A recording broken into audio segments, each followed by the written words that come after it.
Madam President, humanity died in Gaza, buried by Netanyahu's bombs.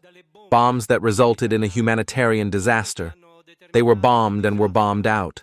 Hospitals, refugee camps, schools.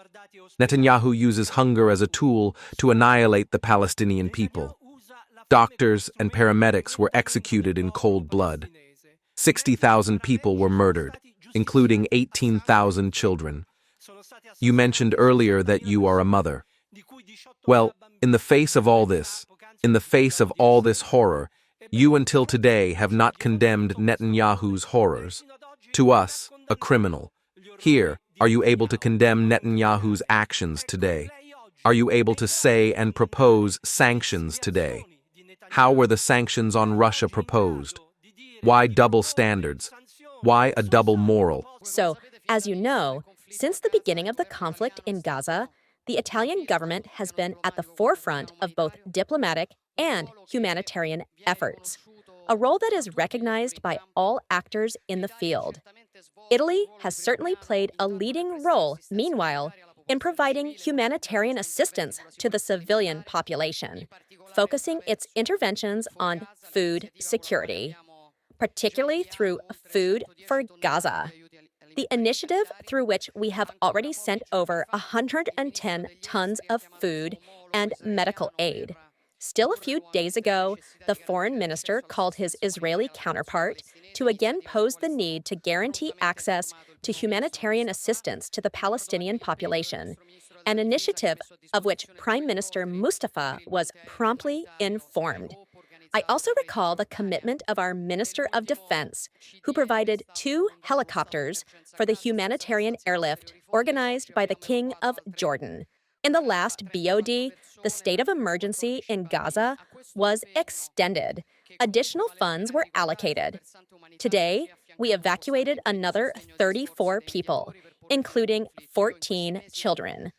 Alongside this effort, which is worth mentioning anyway, on the humanitarian side, there has been an ongoing effort to support the mediators' efforts to end the conflict. In these months, as you know, I have heard from Prime Minister Netanyahu. These were often difficult conversations in which I always called out the urgency of finding a way to end hostilities, the need to respect international law, international humanitarian law, a request I renew today as well, in the face of a humanitarian situation in Gaza that I have no difficulty in describing as increasingly dramatic and unjustifiable. We disagreed with several choices. We disagreed with the recent proposals of the Israeli government.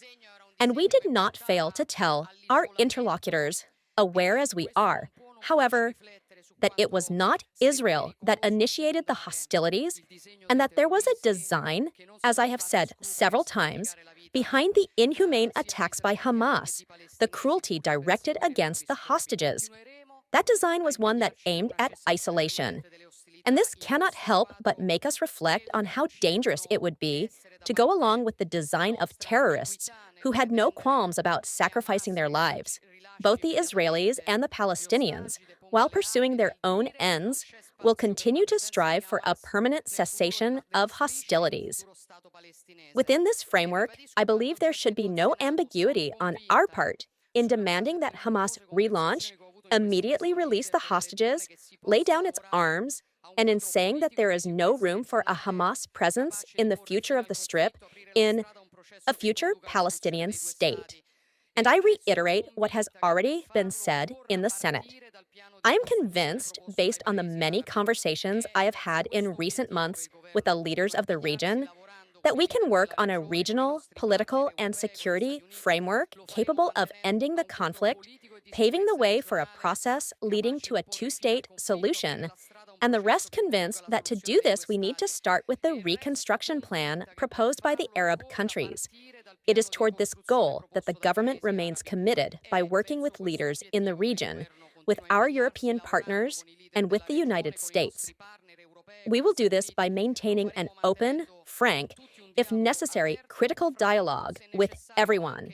And that is exactly why it is not the intention of the Italian government to recall the Italian ambassador to Israel. Shall I tell him who said this sentence? Israel is destroying more and more homes in Gaza. Now the Palestinians have nowhere to go. Benjamin Netanyahu said this, and you did not have the courage to condemn these words. She does not have the courage to condemn Netanyahu government ministers who say that food stores must be bombed. You know, a few days ago, a 12-year-old boy was killed. His name was Mohammed. He was the eyewitness of justice, of the cold execution that the Israeli army did of 15 doctors and paramedics. Well, in the face of this, she does not have the courage to say, I condemn what the government of Israel is doing. This, I find it frankly a hypocrisy that in the face of the Italian people, and I am sure I interpret the majority feeling of the Italian people, that in the face of the horror we are seeing, you are not able to utter a word of condemnation to say, sanctions to those who kill children, to those who kill defenseless people. Sanctions, the same sanctions you decided to impose on Russia. I say, why are you doing this? Madam President, why are you making a political calculation? It is more important to maintain its power, not antagonize Israel, not antagonize Washington, buy weapons from them, sell weapons to Israel, and forget. It is useless for him to gesture to me. Why is it so? Because I know that you are in trouble. Because today you have been deeply hypocritical. You have not had the courage to condemn what is in front of the eyes of the world. An extermination, a deportation, an ethnic cleansing. Of this you must be ashamed in front of the Italian people. You must be ashamed. Who is this gentleman? I invite the assistants, please. No, you can't stay. You can't be in the courtroom, so you can't. Expelled from the chamber. Congressman Magi, expelled from the chamber. You are expelled from the chamber. Please ask the assistants to take him out of the chamber. Portarlo fuori dall'aula.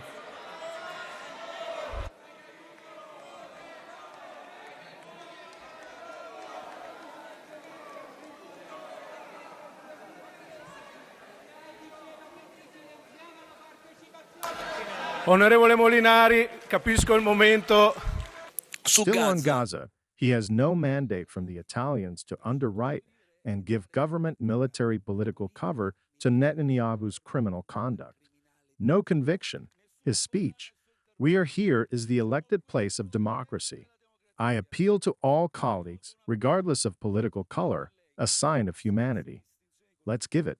We silently condemn this extermination of children, women, journalists, all innocent civilian victims in Gaza. Let's stand up. You remain seated, President. In piedi.